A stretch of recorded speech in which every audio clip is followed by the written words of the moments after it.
어제 송구영신 예배를 은혜 가운데 잘 드렸습니다. 이제 송구영신 예배를 드리면서 보통 때는 그리고 1월 1일 지내고 이제 첫 주일을 맞이하는데 이제 오늘은 송구영신 예배를 드리자마자 또 이렇게 첫 주일 예배를 맞이하는 1월 1일이고 신년 첫 주일입니다. 지난해는 회복의 말씀을 주셨습니다. 올해는 일어나라 함께 가자라고 하는 이 앞에 있는 배너와 여러분 그 아레오바고에 제가 써놨는데 그런 말씀을 주셨습니다. 우리 저랑 한번 따라해 보시겠습니까? 일어나라 함께 가자. 일어나라 함께 가자. 한 번 더 시작. 일어나라 함께 가자. 아멘.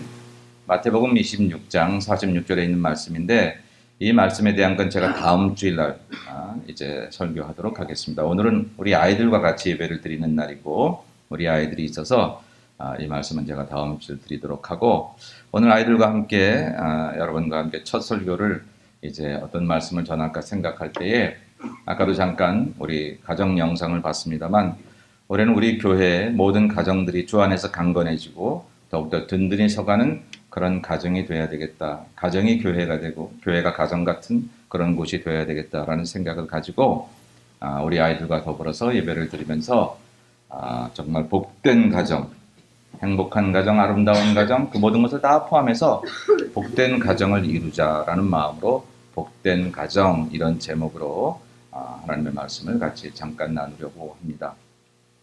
성경에 보면 가정들의 이야기가 많이 나오죠. 시작부터가 가정입니다. 하나님이 아담을 지으시고 한 사람이 독초하는 것이 선하지 못해서 그를 잠들게 하신 후에 그의 갈빗대로 이브를 지으시고 가정을 이루셨습니다. 그리고 자녀손을 낳게 하셨고요.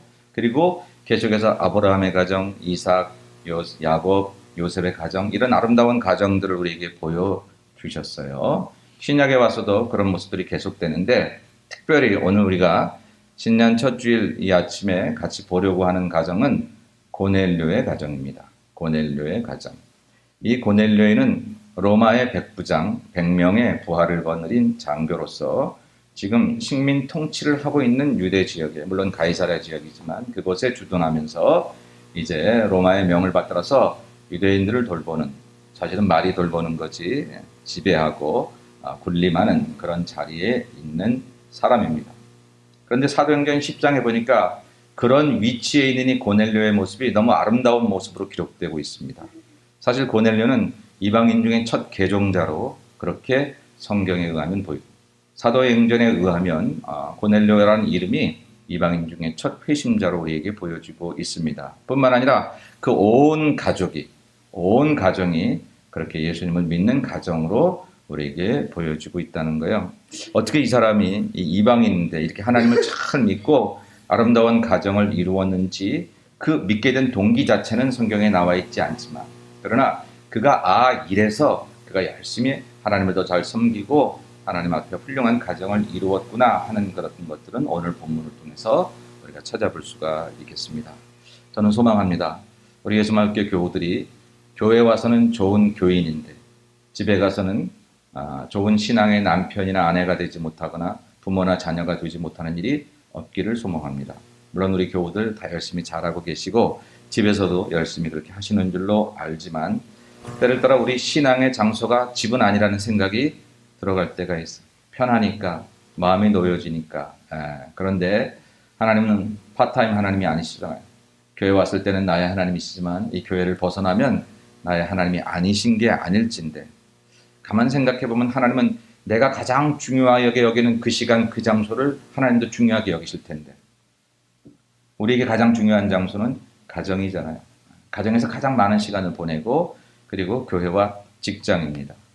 이 세 군데 장소에서 우리가 하나님의 하나님됨을 선포하지 못하고 하나님의 자녀됨을 선포하지 못한다면 이건 우리의 신앙이 뭔가 짝퉁신앙이고 하나님은 원하시지 않는 것이라고 합니다. 사람 보기엔 아무리 칭찬을 받아도 하나님 기뻐하시지 않는 그런 것이 되면 소용이 없는 일이기에 2017년 우리가 새해를 출발하면서 정말 우리들의 가정이 하나님이 원하시는 복된 가정이 되고 그것이 교회고 그것이 천국이 될 수 있는 그런 귀한 가정이 되는 마음으로 또 되려고 하는 마음으로 오늘 이 말씀을 함께 나누기를 원합니다.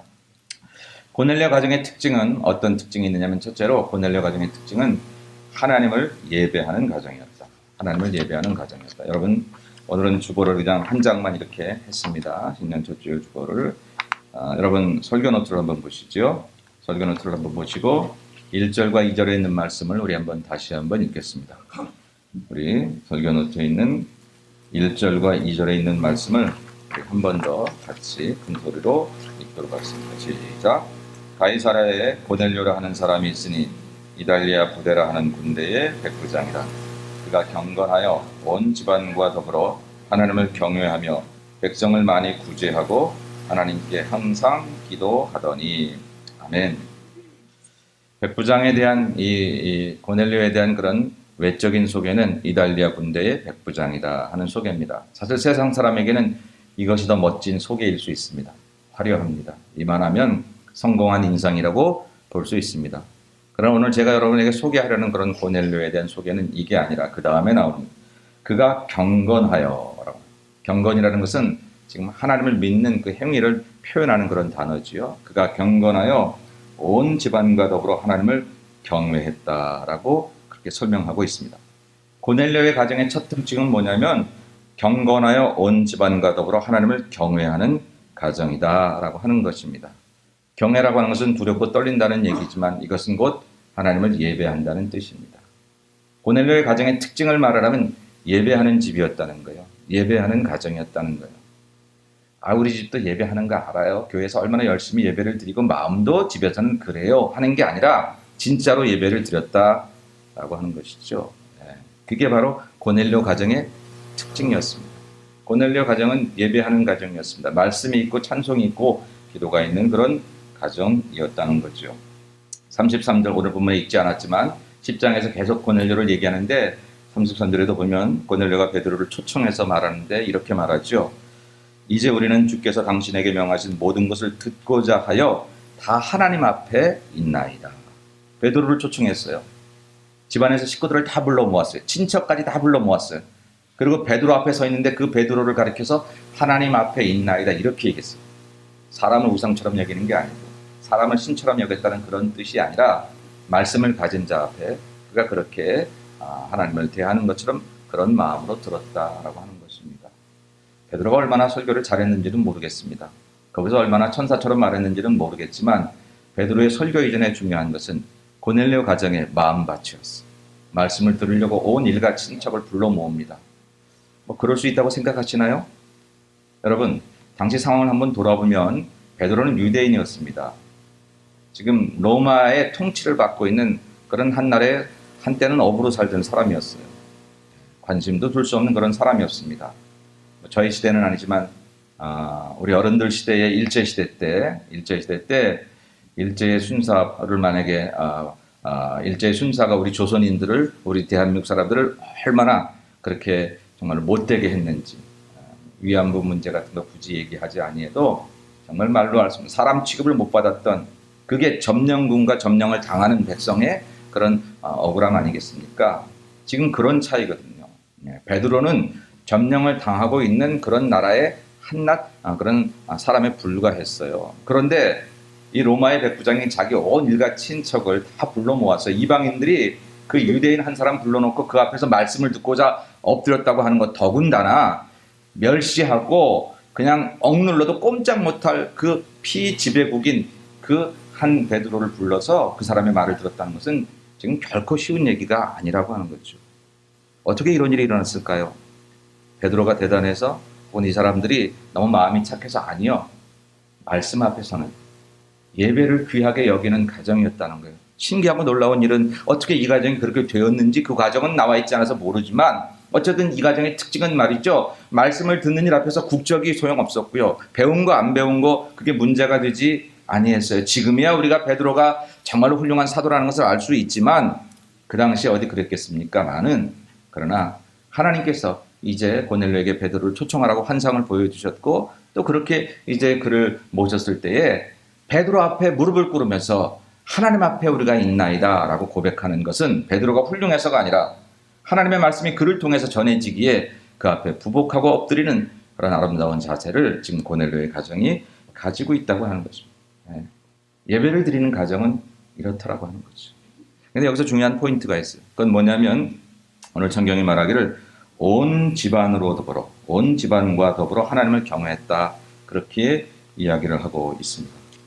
우리는 혼자서 예수를 잘 믿을 수 있습니다. 교회를 잘 다닐 수 있습니다. 혼자서 교회를 많이 할 수도 있고 열심히 할 수도 있습니다. 남편 혼자 잘 믿을 수도 있고 아내 혼자 잘 믿을 수도 있습니다. 부모님들은 열심히 교회를 나오는데 아이들은 안 나올 수도 있습니다. 아이들은 나오는데 부모님들은 교회를 안 나올 수도 있습니다. 그런데 고넬료의 가정은 온 집안과 더불어 예수를 믿는 가정이었다고 합니다. 제가 한국에서 목회할 때 참 열심히 권사님, 집사님 혹은 장로님, 권사님 이런 부부들이 너무너무 교회에서 아름다운데 자식이 안 보여요.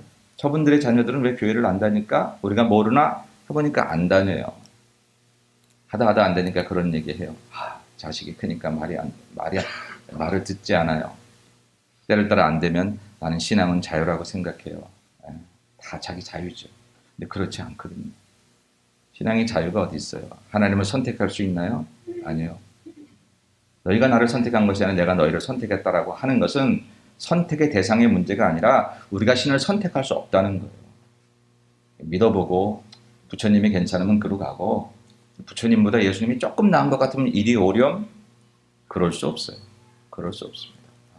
여러분 다른 건 너무 강요하지 마세요. 공부해라, 밥 먹어라. 아니 안 먹겠다는데 왜 이렇게 먹으라 그래요? 그런 거 덜 강조해도 되는데 예수 믿어라는 강조가 아니라 그건 그들의 인생에 생명을 주는 거거든요. 그건 책임지셔야 돼요. 부모님들이 애들이 가기 싫다고 애들이 다른 일이 있다고 예배 드리는 일에 있어서만큼 교회를 지키는 일에 있어서만큼 여러분들 부모님들이 그것을 지시면 안 된다고 하는 거죠. 미안한 얘기지만 한국에서 그런 경우들을 참 많이 봤어요. 참 많이 봤습니다. 근데 오늘 고넬료는 이 사람이 어떻게 이 이방인이 이렇게 예수님을 잘 섬겼는지 참 의아할 정도로 온 집안과 더불어 그렇게 예수님을 섬겼다라고 하는 것입니다. 뿐만 아니라 온 친척 일반들 자기 하인들까지도 고넬료는 기도하는 사람에서 기도하고 있었는데 하나님께서 저 요빠에 사람을 보내서 베드로라 하는 유대인을 초청해서 말씀을 들으라는 거예요. 기도 중에 그런 음성을 들었어요. 근데 놀랍게도 똑같은 시간에 요빠에 있는 베드로에게도 하나님께서 환상을 보여주셨어요. 하늘에서 이 보자기 같은 것이 내려오는데 거기에 유대인들이 생각할 때 불결한 짐승 또 거룩한 짐승이 막 섞여 있는 거예요. 그래서 다 받아 먹으라는 거죠. 그럴 수 없다고 생각했어요. 불결한 것들을 어떻게 해. 근데 그 꿈이 끝나고 나서 그 환상이 끝나고 나서 요빠에 고넬료가 보낸 사람이 찾아온 거예요. 불결한 짐승, 불결한 거, 불결한 음식. 그동안의 유대인들은 이방인들을 불결하다고 생각했어요. 그걸 받을 수 없다고 생각했어요. 근데 하나님께서 베드로에게 그 불결하다고 생각하는 유대인들에게 이방인이 절대 그렇지 아니하다고 하는 것을 이야기하고 깨닫게 하는 동시에 거기서 사람이 오니까 주께서 보내신 사람이구나. 그리고 이방인 집에 가는 것입니다. 하나님의 놀라운 그런 섭리가 양쪽에서 기도하던 두 사람에게 동시에 나타나셔서 서로 이렇게 맞물리게 하심으로 이제 고넬료의 가정에 영적 부흥회에 이제 베드로가 초청을 받고 오게 되는 그런 사실이죠. 그런데 그때에 그 요빠에 보낸 사람이 누구냐면 하인이에요. 하인. 근데 오늘 성경에 보니까 그 하인조차도 그 하인들 중에 경건한 사람을 하나 불러서 보냈다는 거예요.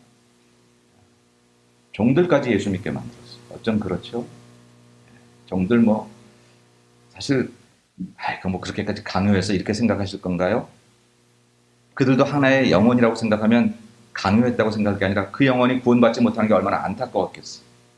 내가 구원받고 보니까 내가 하나님의 은혜를 경험하고 보니까 비록 종들이지만 세상의 법에 따라 당시의 노예는 사람 취급도 못 받았지만 그러나 그 사람 취급도 못하던 그 노예에게도 그들의 영혼이 구원을 받아야 되겠기에 이 사람 고넬료는 그들에게 끊임없이 전도하고 아마 그렇게 했기에 그 종들 중에서도 경건한 사람이 생겼다는 거예요.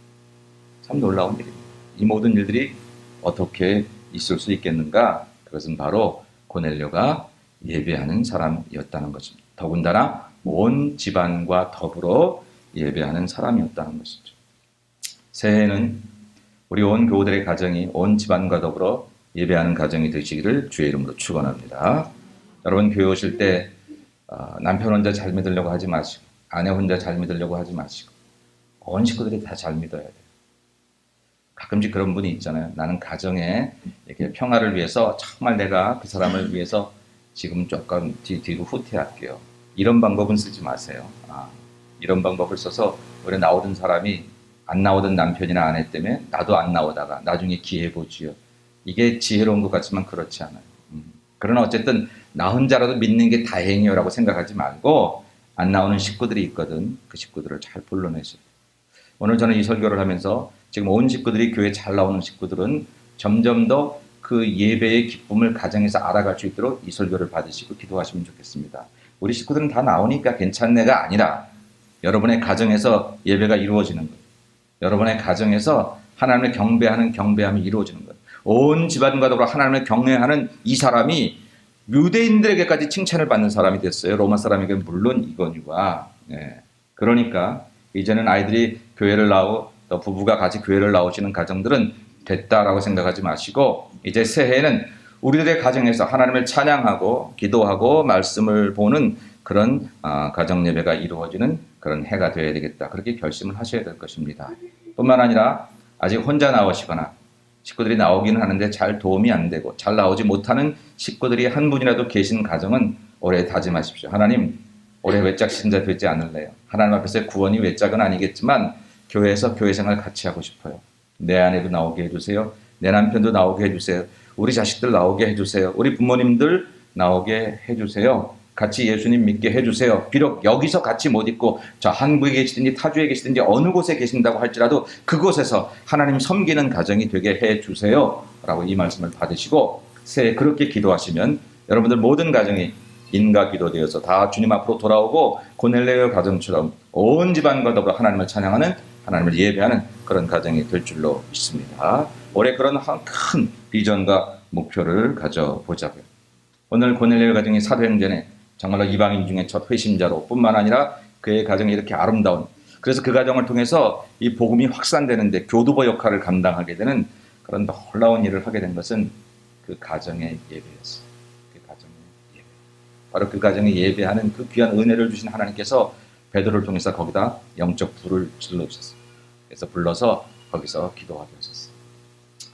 사랑하는 여러분, 올해 여러분들의 가정이 예배를 드리고 가정 예배를 드리기 위해서 정말 결심하시고 오늘 설교를 그냥 듣지 마시고 그렇게 하시는데 연초에 여러분들의 가정에 필요하면 또 이렇게 정말 하나님 앞에 기도 제목을 다 내놓고 식구들끼리 모여서 아버지가 자녀를 축복하고 또 이렇게 자녀가 또 부모를 또 감사하고 그렇게 예배를 드시는데 그런 모든 샘플을 제가 잘 만들어서 주부에 끼워서 넣을 테니까 그냥 버리지 마시고 꼭 해보십시오.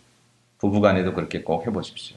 아직 결혼하지 않으신 분이 있으면 내가 결혼하면 이런 가정을 이루리라 하고 그런 마음을 가지시고 그리고 예배를 드려보시기 바랍니다.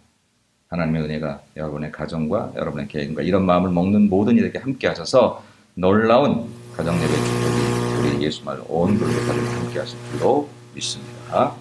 두 번째 이 가정의 특징은 뭐냐면요. 구제하는 가정이었어요. 구제하는 가정. 오늘 본문에 아까 읽었습니다만 그가 구제하며 기도한다. 그렇게 항상 구제하고 하나님께 기도하는 그런 가정이었다. 여러분 그런데 이제 조금 더 우리가 본문을 읽으면 3절에 보면 성경이 뭐라고 말하고 있냐면 내 구제와 기도가 하나님께 상달되었다고 이렇게 선사가 말을 하고 있어요. 구제와 기도가 하나님께 상달됐다는 건 이해가 되잖아요. 하나님께 기도한 거니까. 근데 구제는 사람들에게 한 건데 받기는 하나님이 받으셨다고 그렇게 이야기를 하고 있습니다. 여러분들의 가정에 어떻게 구제할 수 있을까요? 교회에서 구제하고 여러분 개인적으로 구제할 수 있는데 가정적으로 구제할 수 있는 부분이 있다고 생각해요. 그것은 가정 예배를 드리면서 식구들이 적어도 2사람 이상이 모일 수 있다면 의논해 보세요. 연초에 우리가 가정 예배를 드리면서 이렇게 일주일에 한 번, 한 달에 한 번 이렇게 한번 자기 가진 용돈, 자기 가진 돈에서 이렇게 헌금을 해서 그래서 교회를 통해 그것을 누구를 구제하든지 아니면 우리 개인적으로 우리 가정적으로 연말이든 혹은 중간쯤 한번 고아원을 찾아가든지 양로원을 찾아가든지 그렇게 섬기셔도 좋고 또 어떤 단체에 기부하셔도 좋고 한번 가정적으로 그런 프로그램을 만들어도 좋으리라 생각합니다.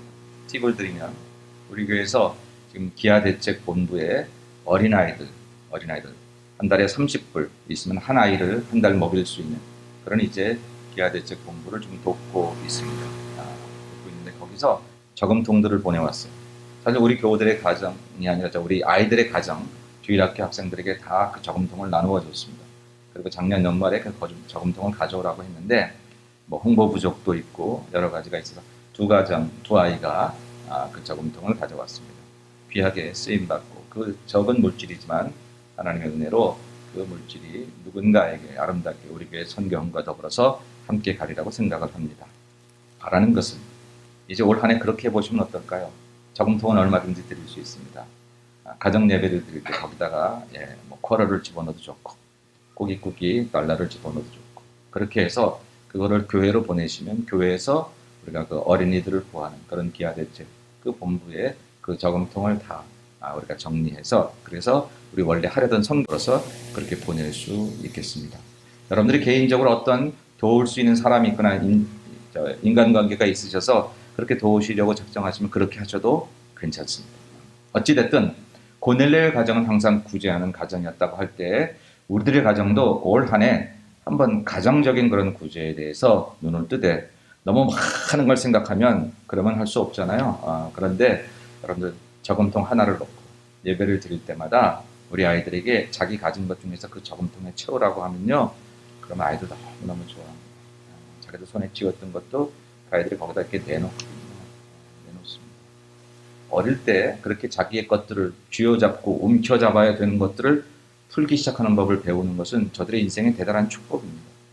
사람의 인생이 움켜잡는 것이 그저 한때 뭐 잠깐 모을 수 있다고 생각이 되지만 결코 인생적으로는 성공할 수 없다는 것을 베풀수록 내 손에 있던 것들을 놓을수록 하나님 나를 또 채우시고 그리고 그것을 또 풀을수록 그럴수록 우리 안에서 인앤아웃이 잘 이루어질 때에 하나님의 놀라운 축복이 주어지는 것을 가정 예배를 드리면서 한 저금통을 하나 놓고 그리고 아이들과 더불어서 그것을 할 때 우리는 아이들에게 가장 큰 교육을 하고 있는 것이죠. 아이들만이 아니라 어른들도 마찬가지라고 생각을 합니다. 저 저금통들을 한번 어쨌든 하시든 안 하시든 여러분에게 도움 주기 위해서 한번 여러분에게 나누어 드리도록 그렇게 하겠습니다. 그렇게 예배를 통해서 같이 사용하시면 좋으리라고 생각합니다. 세 번째 마지막으로 고넬료의 가정의 특징은 뭐냐면 기도하는 가정입니다. 특별히 고넬료는 기도하는 사람이었습니다. 기도로 사는 사람이었어요. 3절에 보면 제 9시간에 기도하다가 환상을 봤어요. 9시는 우리 시간으로 오후 3시예요. 어정쩡하잖아요. 정해놓고 기도하기. 새벽에 기도한다, 밤에 기도한다. 그건 좀 괜찮아요. 그렇게도 쉬운 일이 아니지만 그래도 새벽을 지키고 또 밤에 기도하고 이러는 사람들 종종 많이 있습니다. 우리 교우들도 그렇게 기도하시는 분들이 있으시죠. 근데 오후 3시에 그냥 어쩌다 시간이 되면 한다는 게 아니라 정해놓고 기도했다고 하는 것은 굉장히 어려운 일입니다. 한가한 사람이었나요? 바쁜 사람이잖아요. 로마의 백부장 할 일이 많은 사람이었습니다. 대단히 바쁜 그런 사람이었지만 그 어중간하고 기도하기 어려운 그 시간에 그는 정해놓고 그 기도를 했고 그 시간에 하나님을 만났다는 거예요. 하나님의 환상도 보여주시고 당신의 마음도 열어주시는 그런 사람이었다는 거죠. 얼마나 놀라운 일인지 모르겠습니다. 사랑하는 사람도 자꾸 만나지 않으면 그러면 멀어진다지요. 멀어진다죠. 우스갯소리인가요? 진짜 있었던 일인가요? 어느 마을에 한 청년이 한 아가씨에게 매일같이 편지를 보냈더니 1년을 넘게 2년을 넘고 그 다음에 누가 결혼했다고요? 그 처녀와 우체부가 결혼했다고 그러죠. 자꾸 만나다 보니까